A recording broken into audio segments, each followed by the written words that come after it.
Greetings and welcome to my short video lesson on Picasso's pervasive mother and child paintings. The most frequently reproduced motif throughout the history of art, especially in Western art, is the subject of the mother with child. The earliest recorded depiction and the best-known mother and child is the Byzantine icon of Mary and Jesus. This icon image was venerated by both the Catholic and Orthodox churches. Picasso was raised Catholic and knew the emotional power of the image of mother and child. This powerful, universal theme of mother and child runs throughout his life.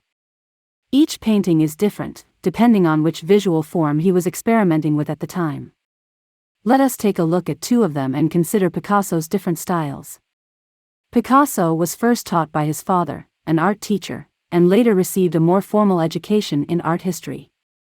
By the time he was 20 years old, he already knew what kinds of images were known in the world of fine art and thus in the public eye.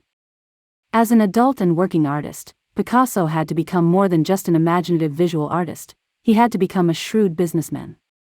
He had to follow popular trends and themes, guided by what sold well to the middle-class market as well as his investors. He also had to try to appease his numerous commercial agents so that they could hawk his paintings to their clients.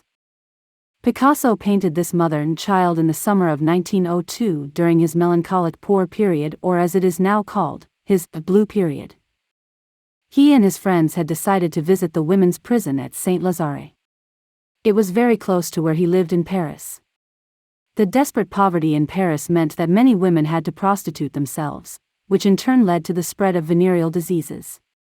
Apart from the terrible prison conditions, Picasso was deeply disturbed by the presence of children in this prison. The mother in this painting is fragile and desperate, wearing a white bonnet that was part of her prison garb. In her general despair, she manages to give her child a smile. Due to El Greco's painterly style and the absence of body parts wrapped in cloth robes, the focus is on the faces. The emotional level of the painting is bittersweet. In 1921, Pablo Picasso became a father for the first time at the age of 40. His wife was the famous Russian ballet dancer Olga Koklova. In keeping with Spanish tradition, they named their firstborn son Pablo after his father. That same summer, Picasso moved with his wife and son to the fashionable retreat of Fontainebleau, 50 kilometers south of Paris. There he threw himself into a frenzy and painted the motif of mother and child after his real-life models. Between 1921 and 1923 he created at least 12. This painting is the most famous of his works. We see a mother looking sculptural and solid, in majestic proportions, proud and relaxed. Her child sits on her lap and reaches up to touch her mouth or lips. The woman is dressed in a Roman robe, giving us visual clues to an ancient, classical treatment. For years before this event, Picasso had traveled to Rome to design sets and costumes for Sergei Diaghilev's famous Russian ballet. He was fascinated by all the ancient Roman sculptures. When he returned to Paris, he began to paint monumental figures inspired by antiquity.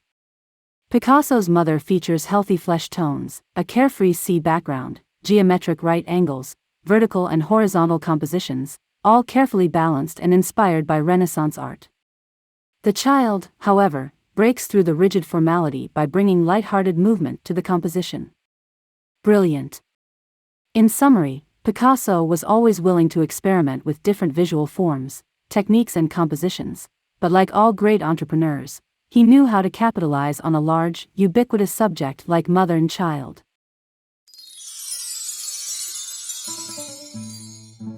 Dear viewers, I want to extend my sincere gratitude to each one of you for taking the time to watch this educational lesson on video. Your support for SpainLifestyle.com is greatly appreciated, and it means so much to me. Through your engagement with this video, you have shown a passion for learning and a desire to expand your knowledge on Spain's unique and wonderful culture. I am honored to be a part of that journey for you.